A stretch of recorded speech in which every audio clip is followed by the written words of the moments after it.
Please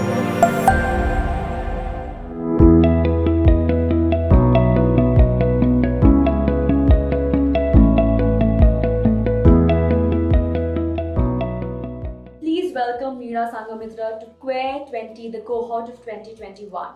Meera is a lawyer, an activist, and the convener of the National Alliance of People's Movements. Thank you so much, Meera, for being a part of Queer 20. Thank you, Rahi, for having me here. So, Meera, I would first like to know a bit about you. What is your coming out story like? What is your journey of acceptance like? And what inspired you to become a social activist? Uh, Interestingly, a lot of times when we speak of the phrase coming out, we think it's not individuals who identify differently from how the society wants us to identify that has to come out, but it is the society that has to come out of its closet. So I think it's that basic political point I want to make at the very beginning. Having said that, yes, each of us has a very different story of self-assertion journey from individual to many times collective. And in my context, yes, of course, it was in many ways collective. Because not just, of course, I had to assert my right, my own gender identity, but in the course of that, it was also conversations with a lot of other people, the movements that I was part of. So it also, I think, in many ways helped deepen understanding of a lot of other comrades, help many other people engage at the journey of self-determination of gender, which otherwise probably not all of them in these diverse spaces would look at. So in fact, like as a child, I very vividly remember from I think even 4 years of age, I would identify as a girl, as a woman, and that is an identity that I always held very dear to myself. It's a different reality that a lot of times in society we are not able to assert the gender that we identify with for a whole complex set of reasons and prejudices. But it's also like this, and I mean, there's so much of urge and rage within you, right? To be yourself and not to be someone else that you're not. So that genie inside you is always fighting with the societal norms. So between 4 years of age and almost 2 decades later, one continued to keep fighting that within oneself. And I think somewhere around when I was 24, 25, I actually and even in between these 2 decades, many times one kept asserting oneself in different ways. But publicly, I started living with the identity that belongs to me are in my mid 20s. And that was the time when I was already, I finished my graduation, I studied law. I was working in the Narmada Valley in Madhya Pradesh for a couple of years by then. And when I began working over there, it was in the assigned gender, which I never identified with.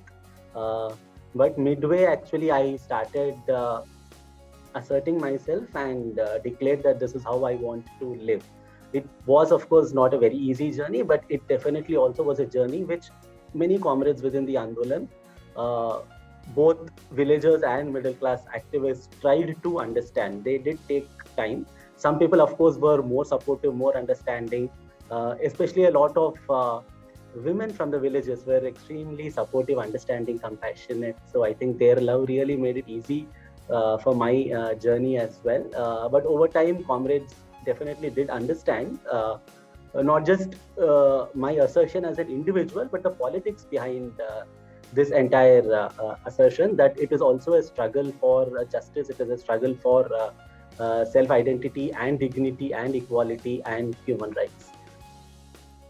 No, absolutely, Meera. And I think anybody who has been following this space and has been following the developments that have taken place in the past few years, they're very aware of the deep impact that the NAPM has had. The NAPM is also a part of the Samvidhan Samman Yatra initiative. Why and how is this initiative important to you? Right. In fact, the Samvidhan Samman Yatra is an initiative of the NAPM. It's a bit the other way around. Basically, I mean, to cut a very long story short, NAPM is a national alliance of a large number of hundreds of people's organizations and movements from across the country. Movements which includes farmers, workers, women, Adivasis, various marginalized communities fighting for their rights and to defend many of the fundamental rights already enshrined in the Indian Constitution, but also not limited to the Indian Constitution alone. We do have a broader vision for social justice, ecological justice, and human rights, but we also understand that after the freedom struggle, the Constitution, which was one of the most significant documents, which all the members of the Constituent Assembly and under the leadership of Dr. Bhimrao Ambedkar framed, is in many ways holds forth a lot of promise. And in a country as diverse as ours, with so many constituencies, so many communities, so many contesting rights and claims, it is important that there is this kind of a document which ensures that every individual has basic dignity, liberty. All the communities who are disenfranchised have equality, liberty. So these are all many fundamental freedoms and rights enshrined in the Constitution. And there are also a whole range of institutional frameworks that have been envisaged in the Constitution to ensure that these rights are actually implemented. The NAPM itself as a process evolved since the early 1990s. And very quickly, two small developments which prompted the alliance was, of course, even then a lot of people's movements were struggling for various rights. There were large numbers of movements across the country. But there were two particular instances. One is in the early 90s, the whole privatization, liberalization phase began. And actually, if one looks back, it's almost 30 years now since that whole phase began. And we are seeing how, whether in education, healthcare, or in other sectors, reckless privatization without any commitment to people's welfare has actually turned counterproductive and has only increased inequities and wealth margins. So this was one of the prime reasons why NAPM at that point itself thought it's important not just to fight these individualized battles within various sectors, but also to look at the interconnections between various sectors. And the second trigger that prompted NAPM to form in the early 90s was the demolition of the Babri Masjid, because that was an act that was entirely unconstitutional and something that even the Supreme Court recently held that it was a criminal act, although the court didn't go so far as to hold the perpetrators accountable for the unlawful act. Nevertheless, the criminalization of entire communities, targeting communities who are equal citizens of this country, is something that began many decades ago. So NAPM felt that it is important to work on issues of communal harmony, to work on issues of economic and social justice, and therefore it's important to connect these various struggles. So 25 years since the formation, fast forward, the Samvidhan Saman Yatra, we find that many of these fundamental values that were enshrined in the Constitution are clearly being eroded. And especially, it's not that they were not happening before 2014, they were, but post 2014, we all know how the situation has drastically changed. Institutional accountability, I mean, institutions are literally being taken over, their mandates are being diluted, particular communities, minorities in particular, are being targeted, their rights are being violated. So at so many levels, we are seeing the rise of a fascist regime on the one hand, and on the other, large sections of our country, be it Dalit, Adivasi, Muslim, transgender, their rights in various ways being violated. So it was in this context, NAPM felt that it is important to, even as many of us might have different views around the Constitution itself, it is a document which holds together a certain promise. It is a document which encompasses some bare minimum fundamentals about how our society, the direction that our society and our state, our country should take. So it was with that intent that the Samvidhan Saman Yatra was undertaken over close to 65 days across 26 states across the country, visiting hundreds of people's struggles, extending solidarity to them, but also at every spot speaking about the Constitution, taking an oath on the preamble of the Indian Constitution, because if today one looks at it, it is clearly the Constitution which is under attack. Of course, there are so many things that are coming under attack, but you can all summarize it in the form of, the overall Constitution itself being coming under attack, and the current regime wanting to replace it with the Manusmriti. So we are against everything that is patriarchal, everything that is casteist, everything that is fundamentalist, and stand for the rights that the Constitution provides for. So this was the theoretical motivation behind the Yatra, but it was also an immense journey of interacting and extending solidarity with the whole range of people's struggles. So Meera, when we talk about um, institutional responsibilities and these different layers and how all of them, as you said, interact, I would still like to narrow down a bit. How political do you think our sexual identity and orientation becomes, especially in the current ecosystem? Absolutely, yeah. I mean, sexual and gender identities have always been political, right? Because especially when they are non-normative and they challenge the binary formats of the dominant society, they threaten, some of the status quoist ways of how society wants to see gender. It definitely assumes that political form, right? So, which is why an individual journey also of every person as a trans person, as a queer person, is deeply, deeply political, and therefore the personal connects with the political. Uh, because at one shot, you are actually challenging so many norms. You're challenging so much of patriarchy, and you are setting examples of different ways of living, different ways of harmonious living, whether at an individual level or formation of alternative living systems or families, right, that are beyond biological systems. I mean, the various kinds of communes or relationships that trans and queer communities and individuals uh, have shown. I mean, it demonstrates that there definitely are other ways of harmonious living, and these are things that the quote unquote mainstream society refuses to recognize. Of course, I mean, in the past couple of decades, there definitely has been more improvements and more acceptance because of a lot of struggle, because of constant push. But at this stage, it's also important to acknowledge the struggles of our previous generations of trans and queer people who struggled immensely, who sacrificed enormously, who faced a lot of humiliation and trouble, because of which our generation is able to assert. I mean, whether it is the legal victories or whether it is other formats of organizing, uh, politicizing, I mean, pushing ourselves into diverse spaces, there is a history to it, and it's important to acknowledge that. And our generation also has a responsibility to, therefore, be political in the right sense, I would say, and assert our identity. And the last point on this is, when I think we say political, it's important to be responsibly political, not political in the sense of being saffron, or not political in the sense of being fundamentalist, or I mean misogynist in different, because sometimes I mean that also happens, because on the one hand, as trans and queer people, we are breaking patriarchal norms, but sometimes we also see that within our communities as well, insidiously, a lot of patriarchy and misogyny seeps in, right? We in some ways carry within us the baggage of patriarchy of the heteronormative society. So how do we also challenge that? Because we are our purpose is to question uh, the misogyny in the mainstream. So when we are breaking those barriers and moving towards charting a new course of liberation, then it's also important for us to question some of the previous baggage and take a step forward, not backward. Therefore, yeah, all of it is political.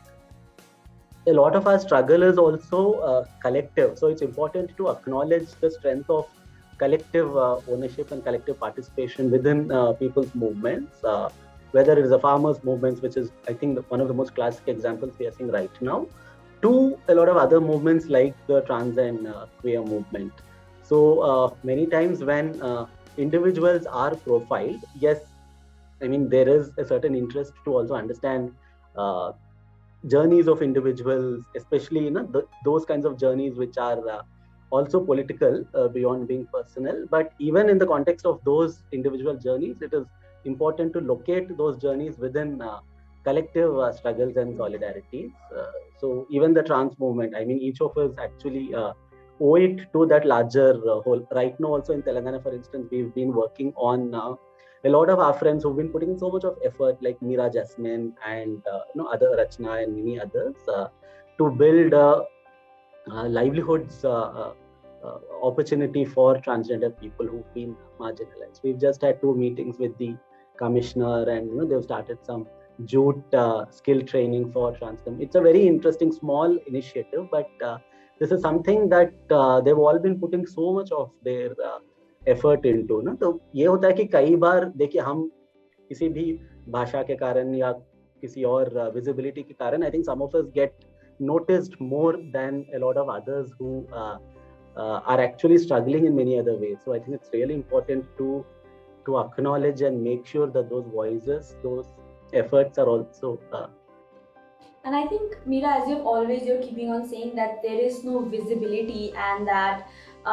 there are a lot of double marginalized or triple marginalized people whose stories just don't come to the forefront, and us cis people don't really know how deep and how layered the issues are.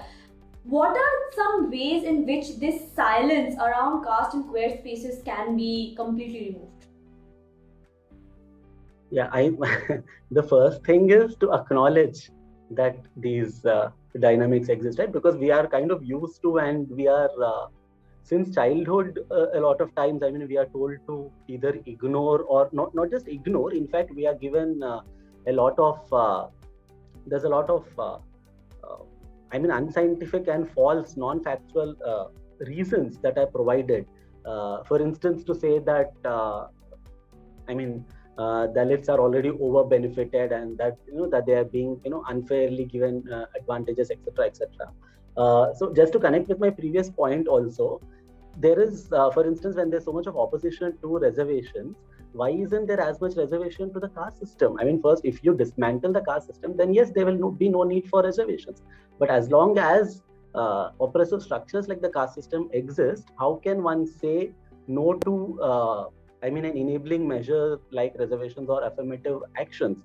So I think it's important to begin with acknowledge, understand, have a very scientific, objective, non-partisan approach. Right. Let us not always think that okay, because we are kind of born into or raised in a certain family or in a certain social location, therefore we won't look at these realities. We have to, I think, we may not be able to entirely remove ourselves from the positions of privilege that we come from, but we can definitely translate our privilege into reasonable understanding, into responsibility, responsible action, responsible social action. So for that, it's important to acknowledge, to understand, to read more, and then to talk to those communities. I mean, not to again extract labor from them, because I mean, these communities have constantly been speaking about, and therefore so much is already there in the public domain. So it's important